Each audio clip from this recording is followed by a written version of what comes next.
बयान आने शुरू हो गए, ये तो बीजेपी की सरकार है, पहले गठबंधन की सरकार होती। नहीं, देखिए मन में टीस है दूसरे चौटाला के कि उन्होंने 5100 रुपए पेंशन। बिल्कुल ये बात कही और उनके मन में टीस होनी ही चाहिए। आप भी मानते हैं कि भाजपा अकेले चुनाव लड़ने में सक्षम है? हाँ, इसमें कोई दो राय नहीं, भाजपा सक्षम है। अगर मान लो मिलके कोई बात होनी है तो वो फैसला हाईकमान के। हाथ से हाथ जोड़ो कार्यक्रम कांग्रेस चला रही है, समय भी बढ़ा दिया है, पहले भारत जोड़ो यात्रा की थी।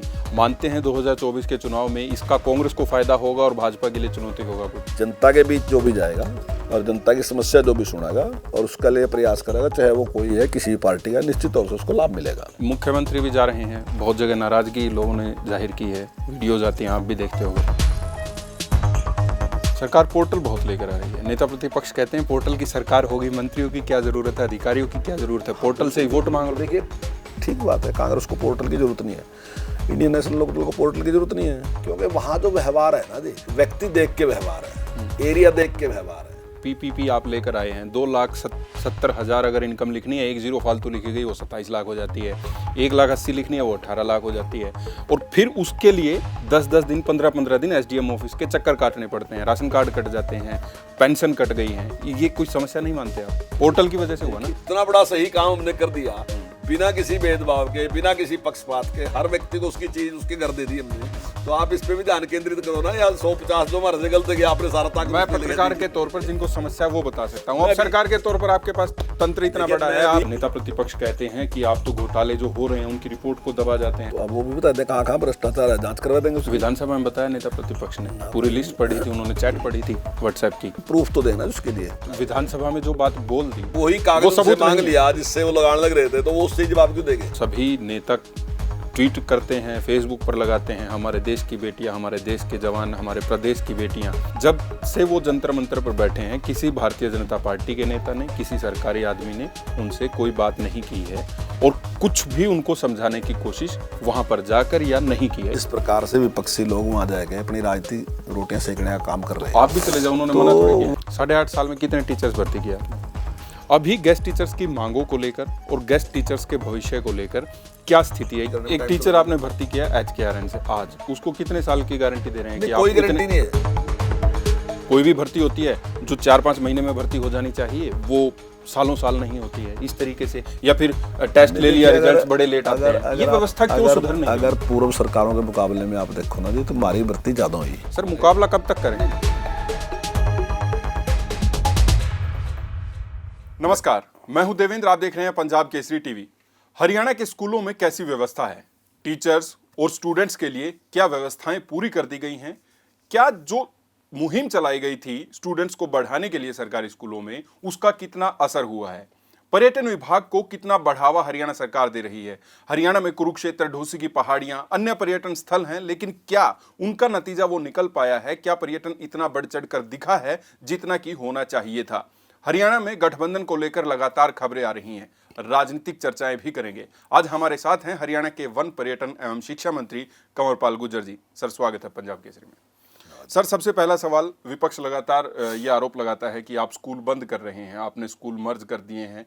क्या स्थिति है, कितने स्कूल बंद हुए हैं या फिर मर्ज हुए हैं, और क्या नए स्कूल आपने खोले हैं? देखिए, मर्ज का स्कूल बंद करना बिल्कुल भी नहीं है। जो स्कूल हमने पहले बंद किए जी, जिनमें 10 से भी कम बच्चे थे, तो उन स्कूलों को हमने बंद किया था, और जब बच्चे वहाँ बढ़ गए तो हमने उनको स्कूलों को खोल दिया। वो लगभग 100 के आसपास, 100 से कुछ ज़्यादा स्कूल थे ऐसे जो हमने बंद किए थे, लेकिन 66 स्कूल हमने दोबारा फिर खोल दिए। मर्ज का मेन अर्थ तो ये है कि जो भी एक एरिया में जो एक बिल्डिंग है और उसमें अगर स्कूल चल रहे हैं, तो वो हमने एक निर्णय लिया कि उनका हेड एक होगा। अभी क्या है कि 5वीं का हेड अलग है, 8वीं का हेड अलग है, 10वीं का हेड अलग है और 12वीं का प्रिंसिपल अलग है। तो उसका हमने निर्णय लिया था कि एक ही हेड होगा। असली तो मर्ज उस ये था, लेकिन साथ साथ कहीं जहाँ बच्चे बहुत ही कम थे, तो उसका हमने निर्णय लिया कि अगर किसी स्कूल में बहुत ही कम बच्चे हैं तो उसको साथ के स्कूल में हम मिला देंगे उसको, और ट्रांसपोर्ट का खर्चा हम देंगे बच्चों को। और जब बच्चे वहाँ पढ़ देंगे दोबारा फिर स्कूल को खोल देंगे। स्कूल समाप्त नहीं कर रहे हम तो ये कह रहे हैं कि मान लीजिए एक जगह 11 बच्चे हैं और एक जगह 13 बच्चे हैं, तो दोनों जगह अगर इतने टीचर भेजोगे तो इतने टीचर भी उपलब्ध नहीं है और खर्च भी ज़्यादा है। तो हमने कहा है कि इन 11 को हम ट्रांसपोर्ट की सुविधा देके उन 13 के साथ मिला देंगे, तो उसके बाद ये 24 हो जाएंगे, तो यहाँ अच्छे ठीक कर लेंगे, या एक जगह 15 हैं और एक जगह 25 हैं, तो ऐसे मिला के उनको पूरा कर दें तो उनको टीचर भी उपलब्ध हो जाएंगे। ये है, उस स्कूल को एक को भी किसी को बंद नहीं कर रहे हम, सारे स्कूल वैसे के वैसे। अभी स्कूलों की संख्या कितनी है अपनी? नहीं, अभी 14,000 से ज़्यादा स्कूल है हमारे पास। छोटे बड़े सब? हाँ, सारे मिला के 14,000 से ज़्यादा है। मॉडल संस्कृति स्कूल का पैटर्न आप लेकर आए, कितने अभी मॉडल संस्कृति स्कूल जो हैं वो हो गए और इससे कितना फ़ायदा हम ले पाए हैं? ज़्यादातर अभिभावकों की इस प्रकार की इच्छा है कि हमारे बच्चे CBSE में जाएं या इंग्लिश पढ़ें, जिस प्रकार की एक रुचि सी रहती है, तो उसको देखते हुए हमने इनकी संख्या बढ़ाई और आगे भी और भी हम बढ़ाने वाले हैं। हालांकि संस्कृति मॉडल स्कूल तो हमारे से पहले चल रहे हैं, जो हमारे से पूर्व सरकार थी उसने 22 स्कूल खोल लेते, एक जिले में एक स्कूल खोल लिया, लेकिन हमने एक एजुकेशन ब्लॉक में एक स्कूल और बढ़ाया उसका। तो जहाँ उन्होंने 22 खोल लेते वहीं हमने 116 और खोल दिए। तो अभी शुरुआत में है ये, मतलब इस पे इतने प्रसन्न की जरूरत नहीं कि अभी शुरुआत में है। मैं दावे के साथ कह सकता हूँ कि आने वाले टाइम में ये इसके परिणाम बहुत ही अच्छे होंगे। और अब की बार भी जो हमारा JEE का जो इंट्रेंस टेस्ट हुआ, तो उसमें भी हमारे 138 बच्चे उसमें सफल हुए हैं। ठीक है।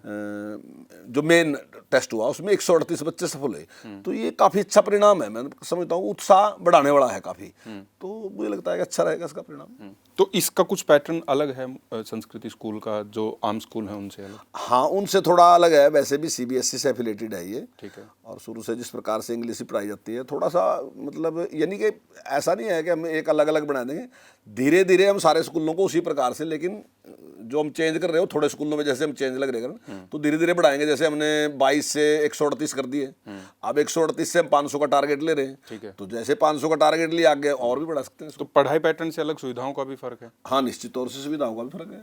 तो उसमें कुछ फीस ली जाती है? नहीं, फीस का हमने उसमें किया कि अभी समाज में क्या है कि इस प्रकार का एक सोच बन गई इस प्रकार से कि भाई फ्री के स्कूल में हम नहीं पढ़ाएंगे। जो लोग ठीक ठाक हैं वो सोचते हैं कि भाई फ्री के स्कूल में पढ़ा रहे हैं अपने बच्चे को, तो वो केवल इसीलिए सरकारी स्कूल में नहीं भेजता क्योंकि उसके दिमाग में है कि तो फ्री का स्कूल है। तो हमने कहा कि जिस आदमी की आमदन जो ज़्यादा है, मान लीजिए जो हमने एक परिवार पहचान पत्र में निश्चित किया है कि 1,80,000 से नीचे जिस व्यक्ति की आमदन है हमने उसको गरीब मान लिया। ठीक है। और 1,80,000 से जिसकी आमदन ज़्यादा है उसको हमने ठीक ठाक मान लिया। तो 1,80 से कम वाले जो हैं लोग, उनसे हम कोई फीस नहीं लेते, लेकिन 1,80 से जो ज़्यादा है उनके लिए एक मामूली सी फीस हमने रखी, ताकि उनके हमको भी संतुष्टि मिले कि नहीं हम फीस देते हैं। और मैं समझता हूँ थोड़ी फीस है, वो 500-700 नहीं, 500, 700, 900 इस प्रकार की फीस है, मामूली फीस है, कोई ज़्यादा फीस नहीं है। वो भी इसलिए है कि उनको लगना चाहिए कि भाई नहीं हम तो फीस देते हैं, ऐसा नहीं है। और मैं समझता हूँ देनी भी चाहिए। जिसके टीचर्स के लिए भी कुछ पैमाना रखा गया कि संस्कृति स्कूल में जाएगा तो ये टीचर जाएगा? हाँ, उसका एक टेस्ट हमने रखा है और वो टेस्ट लेने के बाद ही उसमें PM श्री स्कूल भी हम खोलने जा रहे हैं। हाँ, PM श्री स्कूल के लिए भी इसी प्रकार के मापदंड जो है केंद्र सरकार ने तय किए हैं। स्कूल यही है जो स्कूल बने हुए हैं अभी, मतलब वो अलग से स्कूल नहीं बनाए जाएंगे, स्कूल बने बनाए हैं जो, उसको ही PM श्री में हम लेके आएंगे। और जो मापदंड केंद्र सरकार ने निश्चित किए, केंद्र सरकार ने वो स्कूल चेक किए और केंद्र सरकार ने उनको फाइनल कर दिया, तो हम उसी प्रकार से जो मापदंड तय करें उन मापदंडों पे उन स्कूलों को चलाएंगे। और नतीजों का फर्क पड़ता है या फिर कोई और वजह है कि लोग प्राइवेट स्कूलों की तरफ ज़्यादा जाते हैं, जबकि आप लोग मुहिम भी चला रहे हैं कि सरकारी स्कूलों में दाखिला लो? टीचर्स जाते हैं गांवों में, रैलियां निकालते हैं या हाथों में पट्टियां लेकर जाते हैं, सरकारी स्कूलों में है। क्या इस मुहिम का कोई फ़ायदा हुआ है? देखिए, पिछले कुछ काफ़ी टाइम में ना जी इस प्रकार की एक धारणा बनी लोगों की कि सरकारी स्कूल में ना एक तो फ्री वाली बात भी है, वो भी एक मैं समझता हूँ कारण रहा। ठीक है। और एक दूसरा, एक सरकार के प्रति ना उस प्रकार का, सरकारी स्कूलों के प्रति उस प्रकार का विश्वास नहीं रहा। और धीरे धीरे लोगों ने अपने सारे बच्चे, ज़्यादातर जिन लोगों के पास सामर्थ्य थी उन्होंने अपने बच्चे प्राइवेट में कर दिए। ठीक है। अभी जिस प्रकार से मैं समझता हूँ JEE का जो रिजल्ट आया, उससे धीरे धीरे मैं समझता हूँ कि लोगों का रुझान जो है वो सरकारी स्कूल की तरफ बढ़ेगा। अब पिछली बार हमारे जो हैं 29 बच्चे जो थे वो IIT में गए और 26 बच्चे हमारे MBBS में गए। अब की बार काफ़ी बच्चों ने हमारा मेंस क्लियर किया, लगभग 245 बच्चों ने मेंस हमारा क्लियर किया। अभी मुझे एक बहुत अच्छे अभिभावक जो स्वयं इंजीनियर हैं और जो उनकी पत्नी है वो MBBS डॉक्टर है, तो वो मुझे मिले कि हम अपनी बच्ची को कोचिंग आपके उसमें कराना चाहते हैं, क्योंकि उन्हें पता कि इतने अच्छे बच्चे रहेंगे। तो मैंने कहा कि भाई हम प्राइवेट बच्चे की तो कोचिंग करा नहीं सकते, क्योंकि अगर आपकी बच्ची सरकारी स्कूल में होगी तभी हम कोचिंग करा सकते हैं, ऐसे करा नहीं सकते।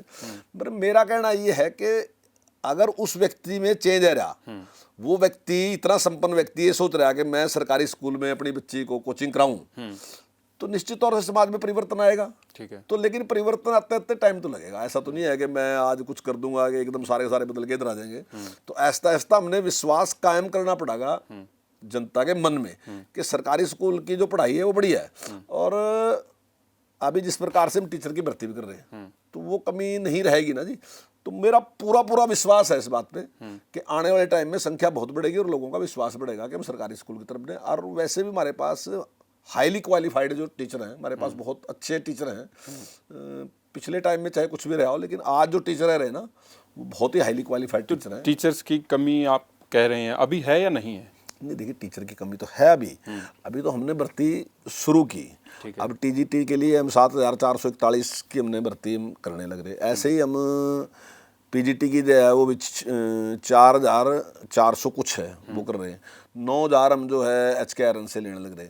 तो ये सारे लेने के बाद मैं समझता हूँ कि लगभग हमारी कमी पूरी हो जाएगी, कोई कमी रहने की नहीं, सबको टीचर मिल जाएंगे। लेकिन भर्तियां जब भी आती हैं बार बार एडवर्टाइज निकालनी पड़ती है। अभी भी एक भर्ती जो थी वो दोबारा से अब उसकी एडवर्टीजमेंट निकालनी पड़ेगी, ऐसा क्यों हो रहा है और इस पे सरकार क्यों ध्यान नहीं दे रही? देखिए हम काफ़ी उससे करते हैं, लेकिन आजकल क्या है ना जी, कोर्ट में जाने का बड़ा बारीक प्रचलन हो गया।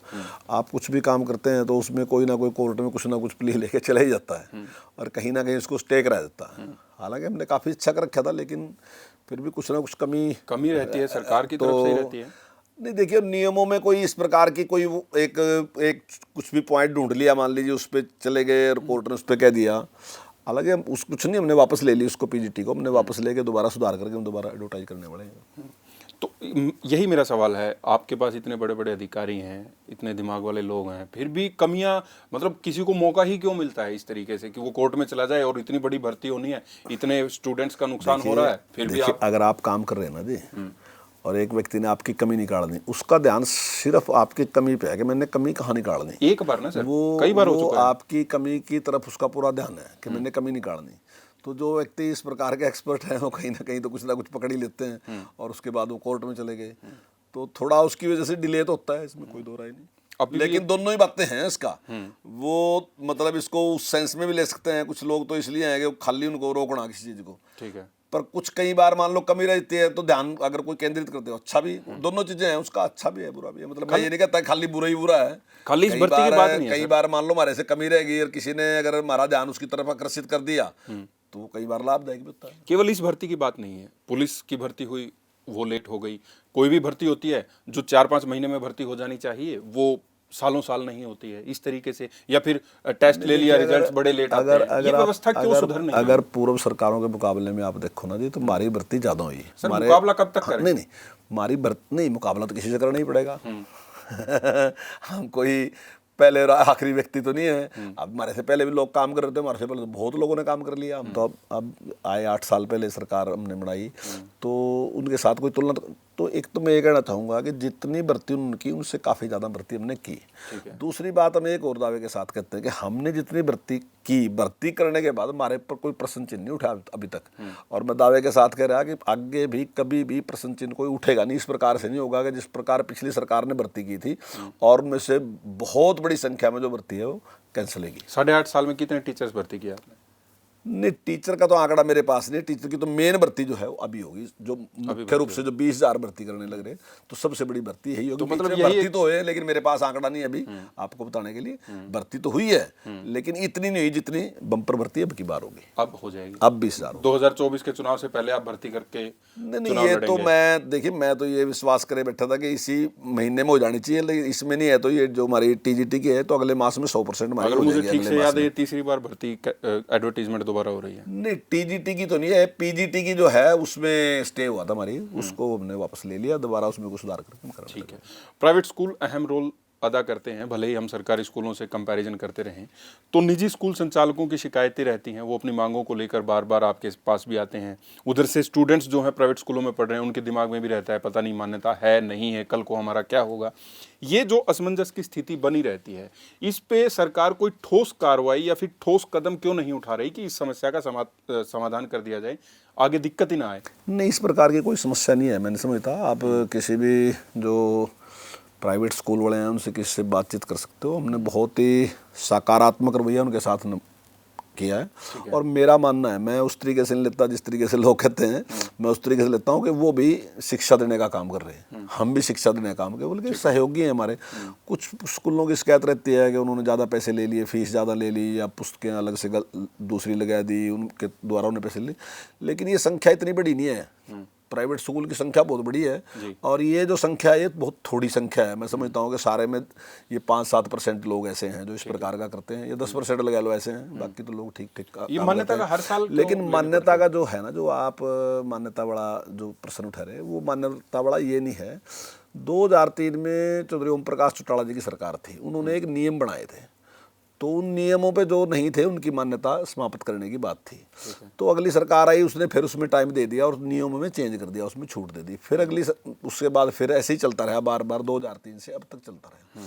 तो अब की बार भी, पिछली बार भी हमने से कहा था, तो इन्होंने मान लिया था कि अब की बार मान्यता दे दो हमें और आगे से हम नहीं लेंगे। तो अब वो तो दे दी पिछली बार, तो अब आया तो अब फिर दोबारा वो कहने लगे कि भाई दो, और एडिशन उन्होंने कर लिए।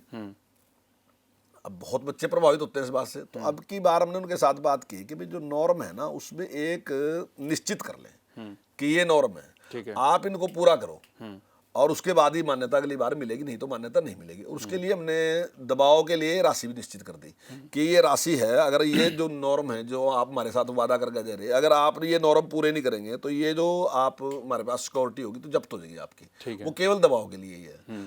और इतना बड़ा किया नहीं हमने, उसमें हमने छूट भी दी, उसमें थोड़ा जमीन में हमने छूट दे दी उनसे।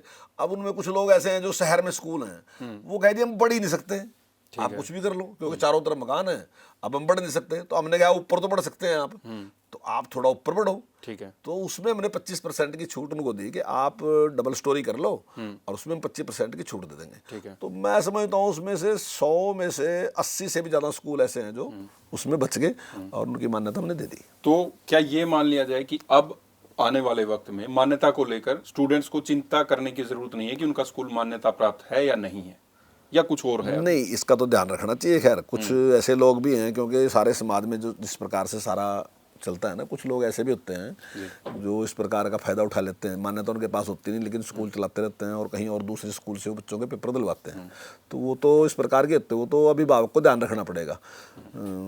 पर लेकिन अब इस प्रकार की समस्या कोई नहीं है, बैठ के हमारी बातचीत हुई है, उनकी सबकी सहमति के साथ उन्होंने फैसला किया था। ठीक है, गेस्ट टीचर्स भी जब लगाए गए थे तो उनकी नौकरी को लेकर असमंजस था, फिर वो कोर्ट में मामला चला गया, तमाम चीज़ें हुई। अभी पिछले दिनों भी आपके करीब 9 महीने पहले आपके घर के वहाँ पर यमुनानगर में भी गेस्ट टीचर्स ने प्रदर्शन किया था। अभी गेस्ट टीचर्स की मांगों को लेकर और गेस्ट टीचर्स के भविष्य को लेकर क्या स्थिति है, ये मैं जानना चाहूँगा। और गेस्ट टीचर्स नहीं, देखिए गेस्ट टीचर की बातचीत हमारे साथ हुई थी। एक तो रूल बनाने के लिए उनकी बात थी, वो रूल हमने बना दिए और वो एफडी में है। और ग्रेजुएटी की बात थी, हालांकि ग्रेजुएटी की उन्होंने डिमांड भी नहीं की थी, ग्रेजुएटी हमने अपनी मर्जी से ही दी उनको, वो हमने उनको दे दी। और एक दो मांग उनकी, एक मेडिकल की मांग थी मेरे ख्याल के, वो भी हमने उनकी मान ली। 4 मांगे थी जो हमने मान ली थी, मांगे तो ज़्यादा थी लेकिन 4 पे हमारी सहमति हो गई थी। वो सारा का सारा करके हमने इस टाइम एफडी में है और जल्दी मैं समझता हूँ वो क्लियर। तो वो संतुष्ट हैं? नहीं, वो असंतुष्ट इसलिए है क्योंकि वो लेट है, क्योंकि काफ़ी टाइम पहले हमने उनके साथ ये की थी, लेकिन हमारी तरफ से उसमें कोई कमी नहीं, हमने एफडी में भेज दी और जल्दी मैं समझता हूँ वहाँ से मंजूरी मिल जाएगी। सर एक चीज़ समझ नहीं आती, आप कहते हैं कम हमारी तरफ से कोई दिक्कत नहीं है, आप मानते भी हैं देरी हो रही है, और ये खाली इस मामले की नहीं है, अगर आप सारे नहीं, मैं इस बात में जो मेरी तरफ से की बात, मेरी तरफ से का मतलब है मेरे विभाग से। हाँ, विभाग से तो मेरे विभाग से तो काम हो लिया, अब चला गया एफडी में, एफडी ने फाइनल करना उसको, क्योंकि कोई भी जो हम डिमांड किसी की मानते हैं बाद में एफडी की जब तक हाँ नहीं होती तब तक तो कर नहीं सकते ना उसको। मेवात का अलग कैडर बनाया था, फिर भी टीचर्स की कमी है मेवात में? नहीं, काफ़ी छूट हमने वहाँ पे दी। कोई भी अगर टीचर वहाँ गया तो उसको भी मैंने कहा कि 10,000 रुपये उसको ज़्यादा मिलेंगे। ठीक है, तो उसमें भी काफ़ी टीचर पूरे गए। और ये जो भर्ती है इसमें भी 613 जो है हमारे पीजीटी और 1341 जो है टीजीटी, हम उसमें भर्ती करने लग रहे। ठीक है, और साथ ही हम, जैसे मैंने अभी आपको बताया कि 9,000 HKRN के थ्रू हम भर्ती करने लग रहे, कुछ इसमें से भी उसमें मिल जाएंगे। मैं समझता हूँ इस भर्ती के बाद शायद कमी वहाँ नहीं रहेगी। HKRN की भर्ती लगातार विपक्ष इसको लेकर सवाल उठा रहा है, तो आप इसको किस तरीके से देखते हैं? एक रेगुलर भर्ती होती थी, आउटसोर्सिंग से भर्ती होती थी, अब HKRN से भर्ती हो रहे हैं। वो तो ये कह रहे हैं कि एक अलग से एजेंसी खोल दी है सरकार ने अपनी नहीं, भर्ती करने के लिए। HKRN देखिए, HKRN हमने क्यों शुरू किया?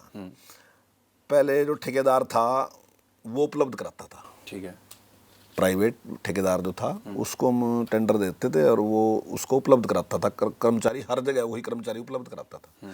इस प्रकार की शिकायतें हमारे पास आई कि भाई जो ये उपलब्ध कराते हैं, तो जैसे मान लीजिए सरकार 15,000 दे रही, तो ये 3 बीच में ठेकेदार लेता है और उसमें से 12 ही जो है, जो काम करने वाला व्यक्ति है उसको 12 ही मिले। इस प्रकार की शिकायतें हमारे पास आई थी। ठीक है। तो हमने विचार किया कि भाई ये तो एक तो पहले ही वो कमजोर है, मतलब उसको पैसे कम मिल रहे, और उस कम में से भी किसी और ने भी ले लिए उसमें से। तो मैंने ही मुख्यमंत्री जी के सामने ये प्रस्ताव रखा था कि भाई ये ठीक नहीं है, क्योंकि ये पहले इस कुछ तो है, कुछ इसमें से और किसी ने ले लिए पैसे। तो मुख्यमंत्री जी ने फिर इसका समाधान ये निकाला। अब सरकार की एक एजेंसी है, और सरकार की एजेंसी जो है वो HKRN है, तो उसमें जो भी बेनिफिट है वो सारे बेनिफिट उसको मिलते हैं, समय पे उसको तनख्वाह मिलती है, उस प्रकार का शोषण उसमें नहीं हो सकता। लेकिन वो परमानेंट कर्मचारी नहीं है, है वो उसी प्रकार से जिस प्रकार से कॉन्ट्रैक्ट पे वहां था, उसी प्रकार से कॉन्ट्रैक्ट पे है। बस परिवर्तन ये है कि प्राइवेट ठेकेदार की बजाय सरकार की एक एजेंसी है, उसके द्वारा कॉन्ट्रैक्ट पे लगाया जा रहा, और उसकी तनख्वाह में कोई देरी नहीं होती और बीच में कोई लेने वाला नहीं है, सीधे उसके अकाउंट में पैसे जाते हैं। तो वो उसका लाभ होया उससे। मंत्री जी, HKRN से भर्ती, कंप्यूटर ऑपरेटर है मान गए, लेबर है कोई मान गए, कोई अस्पतालों में भर्ती हो मान गए, टीचर्स की भर्ती HKRN से नहीं, पहले एडॉक पे करते थे, पहले दूसरे अपना गेस्ट टीचर उन्होंने रखे थे। अगर ये विपक्ष कहता है तो उन्होंने जो गेस्ट टीचर रखे थे तो वो कैसे रखे थे उन्होंने? आप सुधार कर देते, ठीक कर देते। नहीं, सुधार तो हम कर रहे हैं ना जी। तो लेकिन अगर आपको एकदम टीचर चाहिए ना जी, अभी जैसे हमने ये भर्ती, अभी आपके सामने मैं कह रहा है 11,000 कुछ की हम भर्ती करने लग रहे हैं, तो एक टाइम तो लगेगा ना इसमें। तो अब हमने यहाँ से 9,000 की भर्ती कर ली, ठीक है। अब अगर समय के साथ जरूरत है तो दोबारा फिर हम टेस्ट करेंगे, तो फिर भर्ती करते रहेंगे। अब लेकिन अचानक अभी जरूरत है तो सारी भर्ती के लिए सारी प्रक्रिया पूरी करने में एक टीचर आपने भर्ती किया HKRN से आज, उसको कितने साल की गारंटी दे रहे हैं कि आप कितने साल तक आप नौकरी पे रखेंगे? नहीं, कोई गारंटी नहीं है। 1 साल की भी गारंटी है, 1 साल तक, 11 महीने तक उसको रख रहे, गारंटी तो है उसकी, यही कोई गारंटी नहीं है उसकी। लेकिन वो कभी भी जब भी वैकेंसी निकलेगी तो वो उसमें पेपर देके दोबारा आ सकता है, और ऐसा भी हो सकता है कि अभी वो HKRN में भी लगेगा और अभी वो PGT भी लगेगा या TGT भी लगेगा, ठीक है, तो कम हो जाएगा। तो हम कोई इसको रोक नहीं रहे, तो एक मौका दे रहे उसको काम करने का वहां। लेकिन वो दूसरा, लेकिन उसके दिमाग में ये रहेगा कि परमानेंट जॉब जो है उसमें जा सकता है कोई, उसको वो नहीं है। लेकिन टीचर के दिमाग में ये रहेगा कि अगले साल पता नहीं मैं टीचर रहूंगा या नहीं रहूंगा HKRN से अगर है तो, जब आप 11 महीने की गारंटी दें। नहीं, ये तो बात सही है आपकी। देखो, कच्ची नौकरी तो ऐसी होती है, कोई ये हमने तो चलाई नहीं है, तो शुरू से ऐसी है, कच्ची तो कच्ची होती है। मेरा सवाल, आप सुधार कर देते हैं। नहीं, सारी भर्तियां आप परमानेंट नहीं कर सकते। हमारे से पहले भी ऐसे चलता रहा, और ऐसे ही कच्ची भर्तियां पहले भी होती रही, आज से नहीं रही, शुरू से इस प्रकार से भर्ती होती हैं, और इनमें से ही लोग दोबारा टेस्ट देके लग जाते हैं। और उनका अनुभव का भी लाभ होता है। मान लो HKRN में काम कर रहे, कल जब कोई भी वैकेंसी निकलेगी तो उस वैकेंसी में वो फार्म भर के उसमें इंटरव्यू देके वो सिलेक्ट भी हो सका। ऑनलाइन ट्रांसफर पॉलिसी लेकर आए, कितना फायदा हुआ? टीचर्स इससे संतुष्ट हैं? बहुत ज्यादा फायदा, बहुत बहुत बहुत फायदा। मतलब इतना लाभ होया कि बेसाब। मतलब ये देखो कि अब जब हम ट्रांसफर पॉलिसी वो चलाते हैं, ड्राइव चलाते हैं, तो 73% लोग ऐसे हैं जिनको फर्स्ट चॉइस मिल गई। 73% लोग जिनको फर्स्ट चॉइस मिल गई, ठीक है। तो ये बड़ी भारी उपलब्धि है। अभी मेरे साथ उत्तराखंड के शिक्षा मंत्री थे, तो उन्होंने मेरे से पूछा था, गुजरात में हम इकट्ठे बैठे थे, उसने कहा कि भाई आपकी पॉलिसी के बारे में बड़ी चर्चा रही कि आपकी पॉलिसी बहुत अच्छी है, सेटिस्फेक्शन लेवल कितना है? तो मैंने अंदाजन उनको कहा था कि 90%, हालांकि 92 था, तो 92% सेटिस्फेक्शन लेवल है। बोले हमारे यहाँ अनसेटिस्फेक्शन लेवल 92% है क्या? तो फिर वो आए थे देखने के लिए, उन्होंने देखा कि अच्छी है, और उन्होंने कहा कि हमारा एरिया पहाड़ी है, कुछ थोड़ा अपने तरीके से इसमें हम एडजस्टमेंट कर लेंगे। तो मैं समझता हूँ अच्छी है काफ़ी। अभी ड्राइव खोले जानी है, अभी कहीं थोड़ी सी पिछली बार थोड़ी समस्या आई, लेकिन अब की बार उसमें भी हम ध्यान दे रहे हैं। ड्राइव खोली जानी है अभी? हाँ बिल्कुल। कब तक खुल जाएगी? बस अभी अधिकारी बताएंगे कि शुरू कर देते हैं। पर्यटन विभाग भी आपके पास है, क्या किया है आपने पर्यटन विभाग में जब से आपको मिला है? देखिए, पर्यटन में हमने काफ़ी इसमें, जैसे अभी आपने टिक्कर तालाब गए होंगे तो आपने देखा होगा, मैं दावे के साथ कह सकता हूँ कि पिछले के मुकाबले में हमारे पास 3 गुना पर्यटक होंगे, 4 गुना पर्यटक होंगे पहले से मुकाबले में।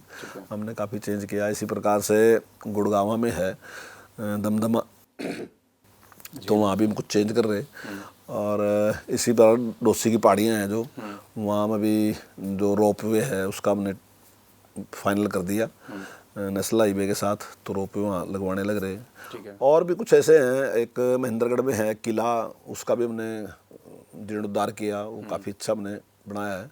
तो काफ़ी चेंज। और अभी कुरुक्षेत्र में हम लगभग 250 करोड़ रुपया उस पर खर्च कर रहे हैं कृष्णा सर्किट के ऊपर, तो काफ़ी अच्छा बनने लग रहा है। जब भी आप उसमें घूमने जाओगे, मैं समझता हूँ लगभग शायद 1 साल से पहले ही उसको हम पूरा कवर कर लेंगे, तो आपको पूरा महाभारत जैसे आप चलेंगे तो दीवारों पे आपने वो सारी घटनाएं होती उसमें नज़र आएंगी, सारा दिखाई देगा आपको। काफ़ी कुछ उसमें बिल्कुल दुनिया की मतलब सबसे मॉडर्न जो टेक्नोलॉजी है वो हमने उसमें इस्तेमाल कर रहे हैं, और काफ़ी अच्छा उसका।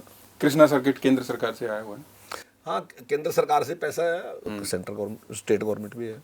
हमारे पास और भी संभावनाएं हैं। अकेला कुरुक्षेत्र हम देख ले तो उसको उतना डेवलप हम नहीं कर पाए, भले ही कृष्णा सर्किट की आप बात कर रहे हैं, और इससे कितना हम कमा पा रहे हैं, क्योंकि पर्यटन कमाई का भी बहुत देशों के लिए, बहुत राज्यों के लिए साधन है। देखिए, मैं समझता हूँ अगर तो सरकार कमाना सोचती है तो मुझे नहीं लगता, जो मेरी अपनी राय है, ये व्यक्तिगत राय है कि सरकार इससे कुछ कमाएगी, कुछ करेगी। पर्यटन में हमने सारा का सारा प्रयास करना चाहिए कि काम तो लोग करें, लेकिन पर्यटन को विकसित हम करें। मतलब लास्ट में सरकार पैसा कहाँ लेके जाएगी? मतलब सरकार ने पैसा कमा लिया तो सरकार किसको देगी? सरकार तो जनता की है, जनता भी खर्च करेगी। तो इसकी बजाय अगर हम उसको डेवलप कर दें उस स्थान को, मान लो हमने जैसे आपने कुरुक्षेत्र की बात की, तो कुरुक्षेत्र की जो परिक्रमा है उसके बीच के जितने भी मंदिर हैं, जितने भी तीर्थ स्थान, हम सारों को डेवलप लग रहे करें। उसके बाद रोजगार मिलना चाहिए लोगों को, लोग काम करें, सरकार का कोई नहीं है। मान लो कोई झील है, हम झील को डेवलप करें, अच्छी बनाएं उसको, है जी। कोई प्राइवेट आदमी चाहे वहां काम करे, उसकी वजह से पर्यटक जो है वो बढ़ने चाहिए वहाँ, और काम लोगों को मिलना चाहिए। ठीक है। बस मैं इसके पक्ष में नहीं हूँ कि सरकार काम करे, ठीक है, सरकार होटल चलाए, कुछ काम करे, मैं इसके पक्ष में नहीं हूँ कि सरकार करे। मैं समझता हूँ ये जनता काम करे वहाँ, लेकिन सरकार की ड्यूटी है। अभी क्या है कि पर्यटन में जितना पैसा हमने लगा रखा ना जी, उसकी रिटर्न कुछ भी नहीं है, लगभग कुछ भी नहीं है। बजट सैलरी में चला जाता है। मतलब मैं समझता हूँ, जब मैं राई गया तो मैंने उनसे पूछा कि भाई क्या स्थिति है, उसने सर घाटे में नहीं है। मैंने कहा फिर भी क्या है? तो उनका कहना का मतलब ये था कि जो तनख्वाह हमारी है ना वो यहाँ से निकल जाती है। अच्छा। मान लो हमने 200 करोड़ रुपया वहाँ खर्च कर रखा या 300 करोड़ खर्च रखा, और उस 300 करोड़ में से अगर हमारे 20 कर्मचारियों की या 30 कर्मचारियों की तनख्वाह निकल रही, तो ये कोई काम थोड़ी है। ठीक है। होना ये चाहिए कि हमने वहाँ से पैसा कमाए, जो हमारा है, जो है हमारे पास संसाधन है, उससे हम पैसा कमाएं। मान लीजिए हमने 300 करोड़ या 400 करोड़ रुपया वहाँ से कमाए, वही 400 करोड़ हम फिर डेवलप करने में खर्चे, कि हम स्थानों को डेवलप कर दें। अगर वो स्थान डेवलप है तो लोग आएंगे, लोगों को रोजगार मिलेगा। उद्देश्य ये होना चाहिए, हम इसी उद्देश्य पे काम कर रहे हैं। लेकिन अभी तक हमें उसमें सफलता नहीं मिली। हमने सारी पॉलिसी बना के अभी जमा करा रखी एफडी में, अगर वहाँ से परमिशन हमें मिलती है तो हम उसमें चेंज करने के, ये तो पीपी मोड पे हम काम करेंगे या लीज पे हम देने के सोच रहे हैं। अभी केवल राई का ही है अभी हमारा, लेकिन अगर पॉलिसी बढ़ती है तो फिर आगे हम विषय में सोच सकते हैं। तो हरियाणा टूरिज्म के जो होटल हैं जगह जगह पर, उसको आप लीज पर या रेंट पर देने का पूरा प्लान है? अभी उसकी पॉलिसी बना रहे, देखिए अभी वो पॉलिसी बन जाए, फिर उस पर बाद विचार करेंगे कौन सा देना कौन सा नहीं देना। लेकिन हम होम स्टे पॉलिसी लेके आए। मैं समझता हूँ, खैर हमारे यहाँ इतना है नहीं, लेकिन होम स्टे बहुत ही अच्छी वो है जो हम लेके आए। उसमें भी यही है कि कोई भी पर्यटक है वो आएगा, उसको डेवलप करने की जरूरत है। अभी हरियाणा में उस प्रकार का उसके लिए आप कुछ दे रहे हैं होम स्टे? नहीं, उसमें देना की तो नहीं बात है, लेकिन अगर 5 कमरे तक कोई भी व्यक्ति होम स्टे के लिए बनाता है, 1 से लेके 5 कमरे तक बनाता है, तो उसकी जो बिजली का रेट है वही होगा जो घर का रेट है, उसका पानी का रेट वही होगा। हम अलग से उससे कुछ नहीं लेंगे। वहाँ थोड़ी रियायत, मतलब हम बिजनेस का वाला नहीं लेने के, उससे व्यापार वाला नहीं उससे लेने के, कि आपने कोई इंडस्ट्री, मतलब आपका होटल है, होटल वाला लेने के, ये उसको छूट है। और अगर हमारे पास आएगा कोई मदद भी है तो हम, मतलब लोन वगैरह भी है, वो भी हम उसको देंगे, कम ब्याज पे उसको देंगे, तो वो भी उसकी मदद करेंगे। लेकिन अभी इस प्रकार का कल्चर हरियाणा में उभरा नहीं है जी। हिमाचल में तो बहुत है, ये हरियाणा में नहीं। लेकिन मैं दावे के साथ कह सकता हूँ कि अगर ये उभरता है तो निश्चित तौर से पर्यटक आएंगे। मैं केरल में गया था, तो केरल में वहाँ एक है कि अगर आप यहाँ से जाओगे तो जो नारियल का पेड़ है उस पर चढ़ाने का काम वो करते हैं, कि उस नारियल के पेड़ पे चढ़ के देखो आप, तो है वहाँ। तो अगर वो कोई केरल वाला है और वो देखे हरियाणा में क्या, तो वो देखेगा नहीं कि ये खेती कैसे करते हैं, ये पशुपालन कैसे करते हैं, ठीक है, ये अखाड़े कैसे चलते हैं इनके। ठीक है। तो कहीं भी चले जाओ दुनिया में वही वो कहेंगे यार इतने पहलवान कहाँ से हैं आपके पास। तो मतलब उसकी भी रुचि है, पर वो रुचि उसकी कहाँ कर सका पूरी अपनी, उसकी जानकारी कहाँ से ले सका। तो जब वो गांव में जाके ठहरेगा तब उसको पता चलेगा कि कैसे अखाड़े चलते हैं, कैसे दूध दूधते हैं, कैसे भैंस पालते हैं, कैसे खेती करते हैं। तो उसका इंटरेस्ट है, लेकिन उसको मौका मिल ही नहीं रहा वहां जाने का, क्योंकि वहां साधन नहीं है इस प्रकार के। तो ये डेवलप मतलब अभी हमारे कल्चर में ना होने की वजह से समस्या रही। तो ऐसा ऐसा क्योंकि हमारे यहाँ कल्चर तो है, पर वो इस प्रकार का कल्चर है कि आओ और बाहरी बैठक में रुक जाओ, उसके बाद वो उस प्रकार की उसके लिए सुविधाएं नहीं है। तो उस प्रकार की सुविधाएं अगर ऐसा ऐसा बढ़ेंगी। अभी हमने फार्म टूरिज्म शुरू किया और उसमें हम सहयोग कर रहे हैं, और काफी अच्छी संख्या में उसमें फार्म टूरिज्म में लोग आ रहे और बहुत अच्छे परिणाम है। और हमारा टारगेट है कि जो साल अगला है उसमें हम 100 तक उसकी संख्या लेके जाना चाहते हैं। तो हमारे वो 100 तक चले जाए। 34 हमारे अभी खुल गए, और एक तो इतना जबरदस्त खुल रहा है कि उसकी तो इतनी अच्छी है कि प्रतापगढ़ वाला। तो प्रतापगढ़ में गया भी था, तो मुझे जानकारी मिली, उन्हें कहा कि 1500 लोग रोजाना आते हैं, लगभग औसतन 1500, कभी 1200 है, कभी 1800 है, और 1500 रुपये ही चार्जिंग है प्रति व्यक्ति से। तो बड़े अच्छे पैसे भी कमा रहा, और लोगों को ग्रामीण इस प्रकार का बना रखा हो, बिल्कुल जैसे गांव हो, तो उसका आनंद भी। अखाड़े की बात आपने कही, ये एक अच्छा कंसेप्ट हो सकता है, अखाड़े को टूरिज्म से जोड़ना। नहीं, कुछ भी चीज है ना जी, क्या है ना, जैसे मैं केरल में जा रहा, तो केरल में मुझे लगता है कि यार जो काली मिर्च है, मैं देखना चाहता हूँ काली मिर्च कैसे लगा, इलायची कैसे लगती है यार, देखूँ तो इलायची कैसे मैं देखी नहीं इलायची। अब ये इतनी चीजें हैं जो यहाँ मसाले आते हैं, तो मेरे मन में है ना, है तो पेड़ ही वो, पर मेरे मन में जिज्ञासा है यार, देख तो लूँ ना उसने। अब वहाँ है टूरिज्म में, अब वो एक जगह ऐसी है कि वो आपको लेके दिखाते हैं, ये चीज लग रही है, ये चीज लग रही है, ये चीज लग रही है, स्पेशल जहाँ लोग, और वो बाहर पर्ची कटा, उसके पैसे दे, मैं अपने आप देख के आया। ठीक है। तो जो केरल वाला है उसका भी इंटरेस्ट ऐसे ही है कि भाई हरियाणा में ये चीज है, मैं भी देख के हूँ, तो इंटरेस्ट होता ही। वैसे तो मेरा सवाल ये बहुत बाद में था, लेकिन अखाड़े की आपने बात कर दी, तो अखाड़े में पहलवान तैयार होते हैं और पहलवान जंतर मंतर पर बैठे हैं, इसको लेकर कुछ कहेंगे? नहीं, देखिए, जंतर मंतर बैठे हैं, वो सारा का सारा मैं समझता हूँ कि जो कोर्ट ने भी आदेश दिया उसके खिलाफ FIR दर्ज होगी, तो किसी के खिलाफ भी कार्रवाई तो जांच के बाद ही होगी ना जी। अब अगर आप सोचोगे कि जांच से पहले ही कार्रवाई कर दो, तो है नहीं। और एक समन्वय नहीं है, मतलब वो उस फेडरेशन का अध्यक्ष है और लंबे टाइम से वो काम भी कर रहा।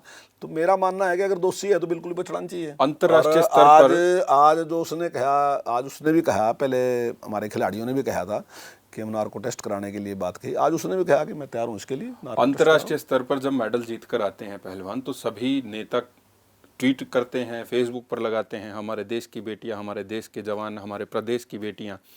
जब से वो जंतर मंतर पर बैठे हैं, किसी भारतीय जनता पार्टी के नेता ने, किसी सरकारी आदमी ने उनसे कोई बात नहीं की है, और कुछ भी उनको समझाने की कोशिश वहां पर जाकर या नहीं की है। इसको आप कैसे देखते हैं? क्या आपकी तरफ से की गई? जिस प्रकार से विपक्षी लोग वहां जाएंगे अपनी राजनीति रोटियां सेकने का काम कर रहे हैं, आप भी चले जाओ, उन्होंने मना थोड़ी किया। वो है सारा का सारा, लेकिन सरकार की तरफ से ऐसा कुछ नहीं है। देखिए, और ये कोई बुरी बात नहीं है।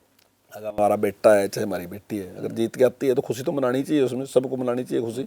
अब वो परेशान उनके साथ भी खड़ा होना चाहिए, हौसला बढ़ता है। नहीं, जो परेशानी है उनका, उसका तो सरकार कर रही है जांच। और देखो, जांच में एक टाइम लगता है। अगर सारा दिन उसको जांच को आप मीडिया से जांच लगो करना, तो फिर मैं समझता हूँ ठीक नहीं है। वो जांच की तरह से ही होनी चाहिए, और अगर दोषी है तो कोई बख्शा नहीं जाना चाहिए। ठीक है, फिर से हम टूरिज्म पे आते हैं। मोरनी में होम स्टे आप बनाना चाह रहे थे, मोरनी से एक साइकिल ट्रैक आप यमुनानगर तक निकालने की प्लानिंग थी। गुड़गांव में सफारी शुरू करने की जब मुख्यमंत्री दुबई गए तो उसके बाद आकर कही थी, कहाँ तक पहुँची ये चीज़ें? नहीं, मोरनी के तो सारा काम पूरा हो गया हमारा। ठीक है, वो तो मतलब जा सकते हैं उस पर, देख सकते हैं उसको सारे को। जहाँ तक सफारी की आपने कही, वो बड़ा प्रोजेक्ट है, अभी लगभग 2000 करोड़ के आसपास का प्रोजेक्ट है। उसकी शुरुआत होगी, लेकिन टाइम लगेगा, उसमें पूरा होने में काफ़ी टाइम लगेगा। ठीक है। भ्रष्टाचार के आरोप लगाकर आप लोग 2014 में सत्ता में आए थे, कांग्रेस पर भ्रष्टाचार के पूरे आरोप लगाए थे। अब आप पर भी भ्रष्टाचार के आरोप लगते हैं, आपकी सरकार पर भी, और नेता प्रतिपक्ष कहते हैं कि आप तो घोटाले जो हो रहे हैं उनकी रिपोर्ट को दबा जाते हैं, आप सामने कुछ लेकर ही नहीं आते। तो कोई लगाया तो नहीं आरोप जी, ऐसे किसी को कह दो भ्रष्टाचार के आरोप है आप पे, दोस्त तो कुछ सिद्ध नहीं होता ना जी। हमने तो बताया कहाँ भ्रष्टाचार होया, तो अब वो भी बता दें कहाँ भ्रष्टाचार है, जांच करवा देंगे उसकी। विधानसभा में बताया नेता प्रतिपक्ष ने, पूरी लिस्ट पढ़ी थी उन्होंने, चैट पढ़ी थी व्हाट्सएप की, इस तरीके से अटैची जब उनसे मांगी ना तो उन्होंने जवाब दे दिया था उसका। उन्होंने कह दिया ना, मैंने तो पढ़ दिया मैंने, इससे आप करवा लो, निकलवा लो। उनसे कहा कि भाई जो आपने दे रहे ना ये दे दो इधर सरकार से, हम जांच कराएंगे, तो उन्हें दी तो नहीं हुआ। क्या ये भ्रष्टाचार नहीं है? नहीं, देखिए अब आरोप लगाना अलग बात है, लेकिन या तो उसको उसके लिए कुछ करे ना, कुछ प्रूफ तो देना उसके लिए, फिर तो उसकी जांच कराएगा, फिर तो उस विधानसभा में जो बात बोल दी अगर किसी सदस्य ने, तो और वो नेता प्रतिपक्ष है, वो सबूत नहीं, वही कागज से मांग लिया जिससे वो लगाने लग रहे थे, तो वो उससे जवाब क्यों देंगे? तो फिर उनके ऊपर भी आप नहीं, उससे उन्हें जवाब नहीं देना चाहिए था ना जी। विधानसभा में उन्हें बोल दिया तो उसके बाद वो तो देना चाहिए था, जो प्रूफ उनके पास था वो देना चाहिए था, दिया नहीं उन्होंने। चलिए, पर्ची खर्ची की भी आप बात करते हैं कि ये जीरो टॉलरेंस की नीति है और 3 करोड़ रुपए आपके मिल जाते हैं दफ्तर में, इसको लेकर कुछ कहेंगे? देखिए, पर्ची खर्ची तो जो बात माननीय मुख्यमंत्री जी ने कही सही है कि नौकरियों में कहीं भी पैसे का लेन देन नहीं है, ठीक है, और इस प्रकार का कोई सिफारशी मामला भी नहीं है। लेकिन फिर भी कुछ लोग ना इस प्रकार की काली बेडें होती हैं, थोड़ी बहुत गड़बड़ वो करती रहते हैं, कुछ गड़बड़ कराने के लिए फिरते भी रहते हैं लोग। कुछ लोग सेटिस्फाई नहीं होते इस बात से। अब मान लीजिए एक टेस्ट है, उसमें केवल और केवल रिटर्न टेस्ट है, ठीक है, लेकिन उसके बावजूद भी अगर कोई व्यक्ति फिर राजी पैसे ले लो, तो कुछ ना कुछ ऐसे इस प्रकार के लोग होते हैं तो सोचते हैं कि इसको पता था ही नहीं कुछ भी, ले लो क्या दिक्कत है। बाद में वो फिर FIR भी हो, उनके खिलाफ कार्रवाई भी हो या पंचायतें भी हो बाद में। तो कुछ इस प्रकार के निकम्मे लोग होते हैं जो इस प्रकार से उसकी अज्ञानता का लाभ उठाते हैं, लेकिन सरकार की भर्ती में कोई भी गड़बड़ कहीं नहीं है।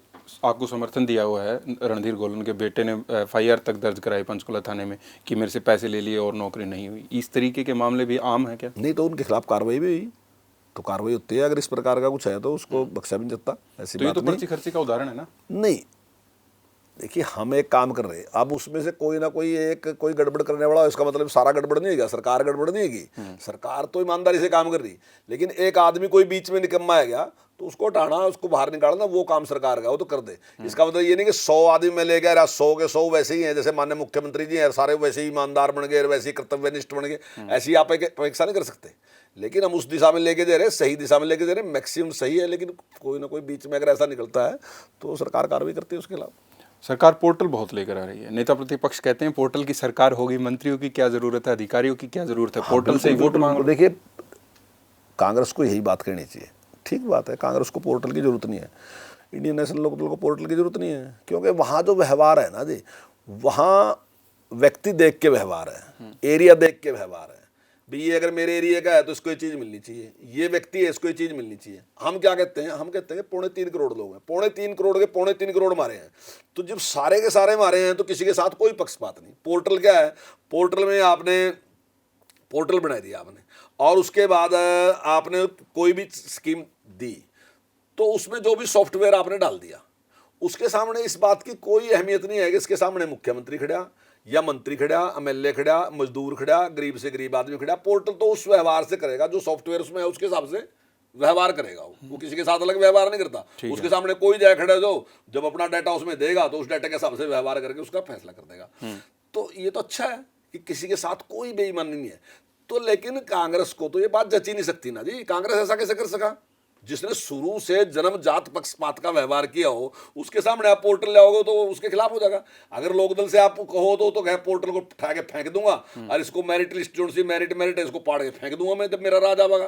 क्या होती है मेरिट मुरिट, जो हम करेंगे फैसला। लेकिन हम नहीं कहते, हम ये कहते हैं कि सारे लोग हमारे हैं, क्योंकि वो सारे लोगों को अपना मानते नहीं, वो थोड़े से लोगों को अपना मानते हैं जिन्होंने उन वोट दी या जो उनके चुनाव में काम करते हैं, वो उनके लोग हैं। हमारे लिए सारे हैं जिन्होंने उनकी वोट दी, वो हमारे ही हैं, और उनके लिए हमारे लिए हमारा उनके विकास के लिए काम करना हमारा कर्तव्य, हम ये मानते हैं। तो इसलिए उनके लिए काम करते हैं, इसलिए हम पोर्टल ले गए, इसलिए वो पोर्टल के खिलाफ हैं क्योंकि वो केवल अपने लोगों का काम करना चाहते हैं। कांग्रेस इनेलो की बात आई, आप में जोश आ गया, लेकिन लोगों का जोश ठंडा हो गया। PPP आप लेकर आए हैं, 2,70,000 अगर इनकम लिखनी है, 1 जीरो फालतू लिखी गई वो 27 लाख हो जाती है, 1,80,000 लिखनी है वो 18 लाख हो जाती है, और फिर उसके लिए 10-10 दिन 15-15 दिन SDM ऑफिस के चक्कर काटने पड़ते हैं, राशन कार्ड कट जाते हैं, पेंशन कट गई है। ये कोई समस्या नहीं मानते आप पोर्टल की वजह से? देखिए, पिछले की अपेक्षा बहुत ज़्यादा जो हैं कार्ड वो लोगों के बन गए।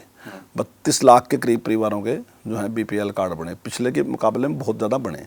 जिनका बार बार शोर मचा रहे 9 लाख कार्ड कट गए, 9 लाख गरीब लोगों के कार्ड कट गए, तो 9 लाख कटने के बाद 12 लाख नए भी तो बने ना, तो 3 लाख बढ़ के बने, ऐसा नहीं है।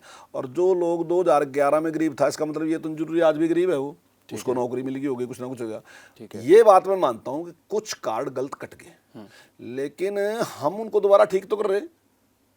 हम कह रहे हैं कि CSC पे आप जाओ, आप कंप्लेंट करो, हम दोबारा चेक कराएंगे। ऐसा भी तो पहली बार है कि हम ये मौका दे रहे हैं कि आप CSC के पास जाओ, CSC में अपनी कंप्लेंट करो, हम दोबारा चेक करेंगे, अगर किसी का गलती से कट गया तो हम उसको दे रहे हैं।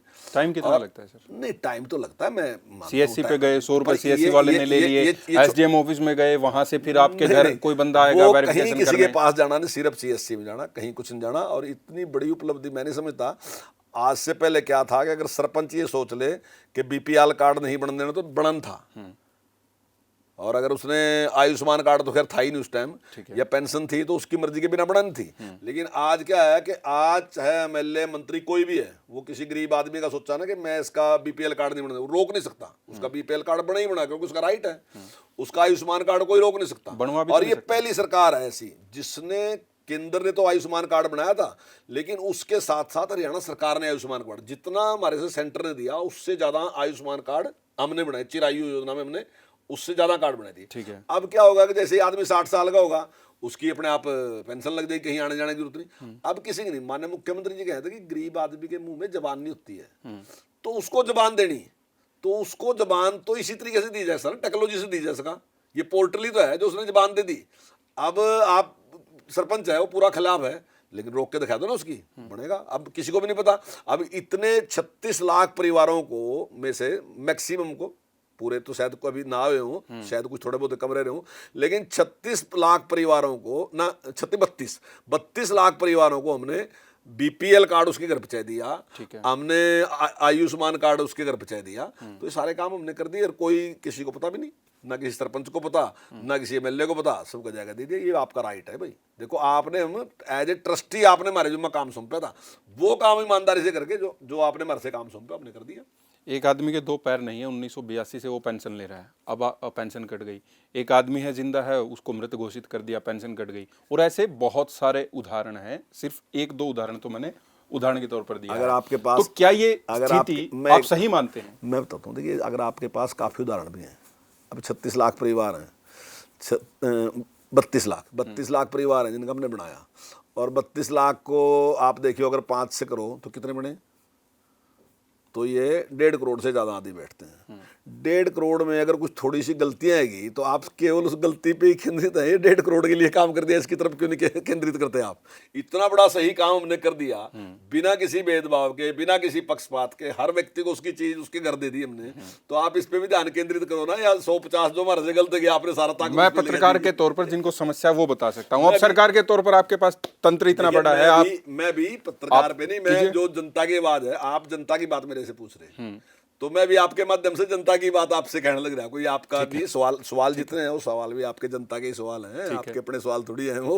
आपको तो बहुत बातों का पता अपने आप, लेकिन क्योंकि जनता की जो बात है वो मेरे से पूछ रहे आप, मैं आप जवाब दे रहा, तो वो तो पोर्टल से आप खुश हैं? पोर्टल सरकार अगर आपको कहा जाए तो आप इससे सहमत भी हैं और खुश भी हैं? इससे कोई दिक्कत नहीं है, वो पोर्टल पे कहें, पोर्टल से निष्पक्षता रही। 2014 में आप लगातार ये बात कहते थे, कांग्रेस ने कर्जा बढ़ा दिया, 70,000 करोड़ कर दिया है, 67,000 करोड़ जिस तरीके से नेता प्रतिपक्ष कहते हैं। नेता प्रतिपक्ष अब कह रहे हैं आपने 4 लाख करोड़ कर दिया है। नहीं, देखिए, कांग्रेस के टाइम में भी 1 लाख करोड़ से ज़्यादा कर्ज था, ये बात भी झूठी है। 27,000 करोड़ तो बिजली विभाग का ही था। हमने वो सारा का सारा कर्जा अपने जिम्मे ले लिया, सरकार ने अपने जिम्मे ले लिया, उसके निगम के ऊपर छोड़ा नहीं है वो सारा, क्योंकि उसमें ब्याज भी ज़्यादा देना पड़ रहा था, दूसरा करना पड़ रहा था। तो 1 लाख करोड़ उनके टाइम में था, और उनका बजट था 60,000 करोड़ का। हमारा बजट है 1,82,000 करोड़ का। अगर हमारा बड़ा होगा तो कर्जा हमारा बड़ा ही होगा, और कर्जा कोई बुरी चीज नहीं है। बुरी चीज नहीं, वो तो कह रहे हैं कि आपने कुछ नया शुरू नहीं किया। अगर कर्जे से आप नहीं, फिर आमदन कहाँ से बढ़ गई? आप बताओ। अगर हमने 7.5 साल में बजट को 3 गुना कर दिया, आखिर कहीं से तो आमदन बढ़ी होगी। यूनिवर्सिटी आप लेकर नहीं आए, कोई रेल की वो नहीं की आपने, कोई नहीं, जिस तरीके से आरोप अगर आप मान लीजिए एक दुकान कर रहे हैं और आपकी दुकान में 60,000 रुपए का बिजनेस चल रहा, लेकिन बाद में 1,80,000 का चलने लगे, तो कुछ तो सामान बढ़ाया होगा आपने। अगर उसी सामान में आपकी सेल बढ़ गई, तो इसका मतलब आपने इंफ्रास्ट्रक्चर बढ़ाया, उसको डेवलप किया, तभी आपका आमदन बढ़ी। ऐसे कैसे बढ़ेगी? अब आप आज बजट है 1,82,000 करोड़ का, और मैं दावे के साथ कह रहा अगर कोरोना ना आता तो बजट 2 लाख करोड़ का होना था। ठीक है। बजट 2 लाख करोड़ से ऊपर जाना था। पर ठीक है कि कोरोना आएगा बीच में, चलो वो कोई किल्ली मारी समस्या नहीं, सारी दुनिया की समस्या थी, उसकी वजह से रुकावट आई, नहीं तो ये बजट 2 लाख करोड़ का बनने वाला था। तो ये जो प्रोग्रेस हुई ना, इसकी तरफ हम ध्यान दे रहे हो, ठीक है, उसमें कर्जा बढ़ा और हमने बहुत से सुधार किए, ऐसी बात नहीं। हाथ से हाथ जोड़ो कार्यक्रम कांग्रेस चला रही है, समय भी बढ़ा दिया है, पहले भारत जोड़ो यात्रा की थी। मानते हैं 2024 के चुनाव में इसका कांग्रेस को फायदा होगा और भाजपा के लिए चुनौती होगा कुछ? देखो, मेरा मानना ये है निष्पक्ष रूप से जनता के बीच जो भी जाएगा और जनता की समस्या जो भी सुनेगा और उसका लिए प्रयास करेगा, चाहे वो कोई है किसी भी पार्टी का, निश्चित तौर से उसको लाभ मिलेगा। ठीक है। तो मैं नहीं मानता, और मैं समझता हूँ कोई बुरा नहीं, अच्छी बात है, जनता के बीच में जाना चाहिए और इसमें कंपटीशन होना चाहिए सभी पार्टियों में। कांग्रेस को भी जाना चाहिए, बीजेपी को भी जाना चाहिए, लोकदल को भी जाना चाहिए, वे सारे जा रहे हैं अभी इस टाइम, सबके सब जा ही रहे हैं। तो मैं समझता हूँ कि जनता के बीच में रहना चाहिए। और मेरा एक और मानना है कि जनता के बीच में जाने से जहाँ आपको समस्याओं की जानकारी मिलती है ना, वहाँ समस्याओं का हल भी वही मिल जाता है। ठीक है। मेरा अपना ये है कि 80% समस्याओं का हल भी वहीं बैठा। ठीक है। जब जनता के बीच में हम जाते हैं तो उससे लाभ होता है, जाना चाहिए। मतलब जो ड्यूटी हमारी है उसको अगर सही तरीके से करना है ना जी, तो वो जनता के बीच में जाना चाहिए, तो वही तो वहाँ से हो सकता है। मुख्यमंत्री भी जा रहे हैं, बहुत जगह नाराजगी लोगों ने जाहिर की है, वीडियोज आती हैं, आप भी देखते होंगे। नहीं, देखिए, मुख्यमंत्री जी का जो कार्यक्रम है बहुत ही पॉपुलर कार्यक्रम है, बहुत लोग उसकी सराहना कर रहे हैं और एक नए टाइप का प्रोग्राम है, उसका आने वाले टाइम में और लोग भी इसका अनुसरण करें। आने वाले टाइम बहुत अच्छा प्रोग्राम है, सीधी सीधी बातचीत माने मुख्यमंत्री लोगों के साथ करते हैं, बैठ के बातचीत करते हैं। और कुछ लोग हैं ऐसे तो जो मैं समझता हूँ कि शायद कुछ पक्षियों को ये भी लगा होगा कि उसकी पॉपुलैरिटी ज़्यादा मिल रही है उसको, तो कई बार अपने आदमी भेज दें थोड़ा बहुत मॉल खराब करने के लिए, लेकिन इतना कुछ नहीं है, 1-2 घटना है जो थोड़ा बहुत है, लेकिन कहीं इस प्रकार की है नहीं। अभी भी महेंद्रगढ़ में चल रहा सीएम साहब का प्रोग्राम। महेंद्रगढ़ के साथ ही भिवानी है, भिवानी में पहला जनसंवाद कार्यक्रम हुआ था, 3 दिन में 7,000 शिकायतें आ गई। ये सफलता है या चैलेंज है? अभी नहीं, शिकायतें तो आना कोई वो नहीं है, कुछ लोगों के सुझाव होते हैं। कई बार उस शिकायतों का आप ये ना सोचो कि सारी शिकायतें हैं, वो कई बार तो आधी तो ट्रांसफर ही है उनमें से। अब लोगों पहली सरकारों में क्या करता कि इसकी ट्रांसफर कर दो, मैं भी जब भी सार जाता हूँ ना, तो ट्रांसफर तो आप ऐसे तो करते नहीं, आप तो होती नहीं ना, वो हर आदमी को पता नहीं ना इस बात का, होगा यार मुख्यमंत्री जी कर ही देंगे, क्या बात थी। ठीक है। अब मैं जाता हूँ जब, तो मेरे पास भी काफ़ी आ जाती है ऐसी जी, ट्रांसफर यहाँ से यहाँ करा दो, थप्पा लग जाए उसका। तो ये कोई पता थोड़ी है लोगों को कि ट्रांसफर की एक पॉलिसी बढ़ेगी, उस पॉलिसी के तहत ही ट्रांसफर होगी, तो आम आदमी को नहीं, वो तो दे ही देते हैं। लोग आपसे संतुष्ट हैं, आपके कार्यकर्ता संतुष्ट हैं? एक बात मैं आपसे कहना चाहूँगा, हम उसमें से एक भी कागज इधर उधर नहीं डालते। ठीक है। माननीय मुख्यमंत्री जी ने उसके लिए भी पोर्टल बना दिया और उसके लिए भी अधिकारी बिठा दिए। एक कागज जो भी जनता ने दिया उस पर देख के और जो होने वाले काम है निश्चित तौर से उन पर कार्रवाई कर रहे हैं। जब लोग आपके पास काम करवाने के लिए आते हैं, आप क्या कहते हैं? पोर्टल पे करवा लो, या करवाने के लिए फोन करते हैं? क्या हम उनको समझाते हैं जो पोर्टल के काम है तो पोर्टल पे शुक्र है। अब जैसे अब ग्रामीण विकास के लिए एक पोर्टल बना दिया, तो ठीक है हम भी कराएंगे, लेकिन आप अपने आप भी करा सकें। मान लीजिए एक व्यक्ति है और उसकी गली खराब है, गांव का सरपंच उसके खिलाफ है, उसकी अप्रोच कहीं है नहीं, तो पोर्टल में जाके ग्राम दर्शन में उसको डाल सकता है। ठीक है। और कोई भी जनप्रतिनिधि है वो उसको रिकमेंड कर देता है, कोई भी कर दे। ठीक है। लेकिन जनप्रतिनिधि होना चाहिए। ठीक है, गांव का सरपंच के साथ उसकी नहीं बढ़ती, दूसरे सरपंच के साथ बढ़ा, वो कर दो रिकमेंड उसने। ठीक है। वो कर दो, लेकिन वो आया तो गया ना जी। आज नहीं होगा, 6 महीने में उसकी गली बन जाएगी। पर मतलब जो बात माननीय मुख्यमंत्री ने की ना कि हरियाणा एक हरियाणवी एक, वो है ना, मतलब वो सरपंच उसके खिलाफ है या मैं उसके खिलाफ हूं, लेकिन उसकी गली नहीं रुकती, चाहे बीजेपी का एमएलए भी हो और चाहे बीजेपी का सरपंच भी हो, लेकिन हम उसकी बनाएंगे, भले ही वो हमारी वोट ना देता हो। वोट की बात नहीं है, चाहे हमारे खिलाफ है कतई। मैंने गांव में कहा कि अभी आप मेरे खिलाफ भी नारे लगा दोगे, तब भी मैं आपका बीपीएल कार्ड दूंगा ही दूंगा। ठीक है। फिर भी मैं आपका आयुष्मान कार्ड दूंगा ही दूंगा, फिर भी मैं आपकी गली बनाऊंगा ही बनाऊंगा, चाहे आप मेरे फेवर में है चाहे मेरे आप खिलाफ है। मेरी ड्यूटी है, मैंने ये काम करना ही करना आपका। 2014 में 46 सीटें आई थी, 2019 में 40 पहुंच गई। अब कार्यकर्ता संतुष्ट हैं आपके? नहीं, ये तो बड़ी भारी उपलब्धि है। कैसे? किसकी आई आज तक? कोई मुझे बताया तो दो किसकी आई आज तक। अगर आप पिछला इतिहास तो मुझे पता नहीं है, लेकिन 1977 से लेके आज तक आप अगर देखोगे तो कोई सरकार रिपीट ही नहीं हुई किसी की। आपके कार्यकर्ता संतुष्ट हैं? सुनो मेरी बात, कोई सरकार रिपीट नहीं। एक सरकार भूपेंद्र सिंह हुड्डा जी की जो सरकार थी वो सरकार रिपीट हुई, लेकिन वो पहले 67 थे, फिर 40 पे आए। हम तो 46 से 40 पे आए, 3% वोट बढ़ गया हमारा। ठीक है, कुछ पार्टियां बीच में समाप्त होगी और उसकी वजह से विपक्ष का जो थोड़े एमएलए बढ़ गए, हमारे कुछ कम हो गए, लेकिन कोई इसको सफलता नहीं मान सकते आप। हमारी सफलता है, हमारा वोट परसेंटेज बढ़ा, ठीक है, सीटें हमारी घटी, ये तो बस सही है बात, लेकिन कहाँ वो 67 से 40 पे है और कहाँ हम 46 से 40 पे है, तो ये तो मंगलवार को विधायक दल की बैठक अनौपचारिक होती है, आप लोगों की कैबिनेट की भी अनौपचारिक बैठक होती है। उधर से कांग्रेस ने भी शुरू कर दिया, कांग्रेस के विधायक अब मंगलवार को ही आया करेंगे और वो एक मुद्दा लेकर आएंगे, प्रेस कॉन्फ्रेंस करेंगे। इस पर कुछ कहेंगे आप? नहीं, मैं क्या कह सकूँ, प्रेस कॉन्फ्रेंस अच्छी बात है, करो, प्रेस कॉन्फ्रेंस में क्या दिक्कत है, पर कांग्रेस जनता के बीच जाने के उसमें ना प्रेस कॉन्फ्रेंस में ज़्यादा रहती है। अभी तो खैर वो कह रहे हैं हाथ से हाथ जोड़ो में कुछ करेंगे, तो जनता के बीच में जाने की बात आपने कही, लेकिन आमतौर पर उनका काम ये प्रेस कॉन्फ्रेंस, दूसरे काम इसी प्रकार का है। जनता के बीच का काम कांग्रेस ने कभी किया नहीं। अब ऐसा ऐसा जब बाहर रहेगी, 2 बार बाहर रह लिए, 1 बार और रहेगी, तो फिर बिल्कुल जनता के बीच में रहेगी, फिर सीख जाएगी कि जनता के बीच में जाने से ही कुछ मिलेगा। 46 से 40 आए थे तो आपको गठबंधन की जरूरत पड़ गई, आपको सहयोगी जजपा से गठबंधन करना पड़ा। गठबंधन आपका 3-3.5 साल अच्छा भी चला, अब बयान आने शुरू हो गए, ये तो बीजेपी की सरकार है, पहले गठबंधन की सरकार होती थी। नहीं नहीं नहीं, देखिए, हमारे मनों में कोई खटास नहीं है। वो जो आपके प्रश्न होते हैं, तो आपके प्रश्न होते हैं कि क्या अगला चुनाव आप मिलके लड़ेंगे। उस पर हमने ये सवाल दिया कि जो हमारा गठबंधन था, वो गठबंधन सरकार बनाने के लिए गठबंधन था, चुनाव के लिए नहीं। अगर हम चुनाव से पहले गठबंधन करते, फिर ये सवाल आपका जायज़ था कि आप अगला चुनाव इकट्ठे लड़ोगे नहीं लड़ोगे। हमने इकट्ठा चुनाव नहीं लड़ा, हम तो एक दूसरे के खिलाफ थे, लेकिन बाद में जरूरत को समझते हमने इकट्ठी सरकार बना ली, कॉमन मिनिमम प्रोग्राम बना लिया, जो हमारे सारा इकट्ठा था वो बना लिया।